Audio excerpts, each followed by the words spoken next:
Hi all, ഇന്നത്തെ നമ്മുടെ video എന്ന് പറഞ്ഞാൽ ഒരു ട്രെയിലർ റിയാക്ഷനാണ്. Prathichaya written and directed by B Unnikrishnan. വളരെ നാളുകൾക്ക് ശേഷം മറ്റൊരു ബി ഉണ്ണികൃഷ്ണൻ സിനിമ വരികയാണ്. ഇതിൽ പ്രധാന കഥാപാത്രത്തിലെത്തുന്നത് നമ്മുടെ സ്വന്തം നിവിൻ പോളി. സർവമായ എന്ന സൂപ്പർ ഹിറ്റ് സിനിമയ്ക്ക് ശേഷം ബേബി ഗേൾ എന്ന് പറയുന്ന ഒരു ഫ്ലോപ്പ് സിനിമ വന്നു. എന്നാൽ അതിനുശേഷം എല്ലാവരും ആകാംക്ഷയോടെ കാത്തിരിക്കുന്ന ഒരു പൊളിറ്റിക്കൽ ത്രില്ലർ, സീരിയസ് ആയ ഒരു പൊളിറ്റിക്സ് ഡിസ്കസ് ചെയ്യുന്ന ഒരു സിനിമയായിട്ടാണ് ഇതിൻ്റെ ട്രെയിലർ കണ്ടപ്പോൾ ഫീൽ ചെയ്തത്. അപ്പോൾ ഈ സിനിമ പ്രതിച്ഛായയുടെ തിരക്കഥയും അതോടൊപ്പം സംവിധാനവും ഉണ്ണികൃഷ്ണനാണെന്നുള്ളതാണ് ഇതിൻ്റെ പ്രത്യേകത.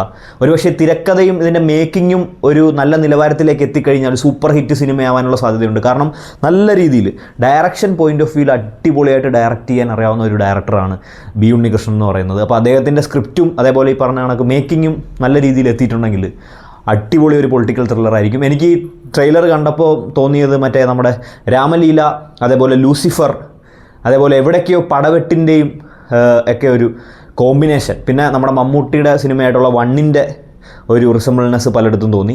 പക്ഷേ ഈ സിനിമയെ ഡിസ്കസ് ചെയ്യുന്ന, അതായത് ഇതിൻ്റെ ഒരു ത്രില്ലർ എലമെൻ്റ് അല്ലെങ്കിൽ ഇതൊരു ഭയങ്കരമായിട്ട് നമ്മളെ ആകാംക്ഷയോടെ കൊണ്ടുപോകുന്ന ഒരു പൊളിറ്റിക്കൽ ലൈനുണ്ട്. അത് നല്ല രീതിയിൽ എക്സ്പ്ലെയിൻ ചെയ്ത് നല്ല രീതിയിൽ പ്രസൻറ്റ് ചെയ്ത് പോവുകയാണെങ്കിൽ സൂപ്പർ ഹിറ്റ് സിനിമയായിരിക്കും, ഉറപ്പാണ്, അതിൽ സംശയമില്ല. കാരണം ഇതിൻ്റെ കാസ്റ്റ് എടുത്ത് നോക്കിക്കഴിഞ്ഞാൽ എല്ലാവരും, ഇപ്പം ഇതിൽ സായികുമാറുണ്ട്, നമുക്കറിയാം ലൂസിഫറിൽ സായികുമാർ ചെയ്തിട്ടുള്ള ഒരു പൊളിറ്റിക്കൽ കഥാപാത്രത്തിൻ്റെ ക്വാളിറ്റി എന്താണെന്നുള്ളത്. ഷറഫുദ്ദീൻ ഉണ്ട്, വളരെ നല്ല രീതിയിൽ നെഗറ്റീവ് റോളായിക്കോട്ടെ കോമഡി റോളായിക്കോട്ടെ കൈകാര്യം ചെയ്യാൻ അറിയാവുന്ന ഒരു നടനാണ്.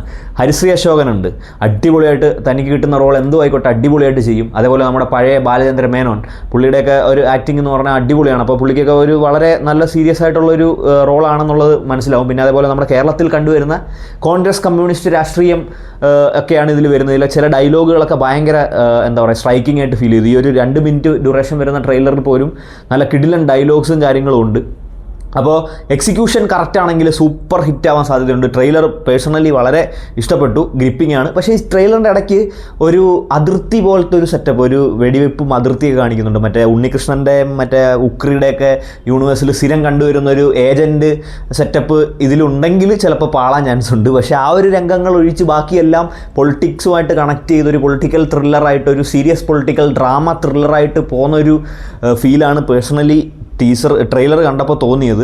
അങ്ങനത്തെ ഒരു നല്ല പടമാണെങ്കിൽ നിവിൻ പോളിയുടെ കിരീടത്തിൽ മറ്റൊരു പൊൻതൂവലായി മാറട്ടെ. ഒരു 150 കോടി നേടി അദ്ദേഹം നല്ലൊരു ഗ്രാഫിൽ നിൽക്കുകയാണ്. അത് ഉയർത്തിക്കൊണ്ടുപോകാൻ, ഒരുപക്ഷെ അതിന് മേളിലേക്ക് ഉയർത്തുവാൻ ഈ പറഞ്ഞ നമ്മുടെ പ്രതിച്ഛായയ്ക്ക് സാധിക്കട്ടെ എന്ന് ആശംസിക്കുന്നു. Thank you. നമ്മളെന്തായാലും ഇനി മുടങ്ങാതെ തന്നെ എല്ലാ സിനിമകളുടെയും റിവ്യൂ പഴയ പോലെ തന്നെ ചെയ്യുന്നതായിരിക്കും. ഈ മാസം കുറച്ച് പേഴ്സണലായിട്ടുള്ള തിരക്കുകളും കാര്യങ്ങളും കൊണ്ട് പല സിനിമകളും റിലീസ് അനുബന്ധിച്ച് കാണാൻ പറ്റാഞ്ഞത് കൊണ്ടാണ് റിവ്യൂസ് ഒന്നും പോസ്റ്റ് ചെയ്യാഞ്ഞത്. പക്ഷേ ഇനി ആ കണ്ടിന്യൂറ്റി എൻഷുർ ചെയ്യുന്നതായിരിക്കും. Thank you.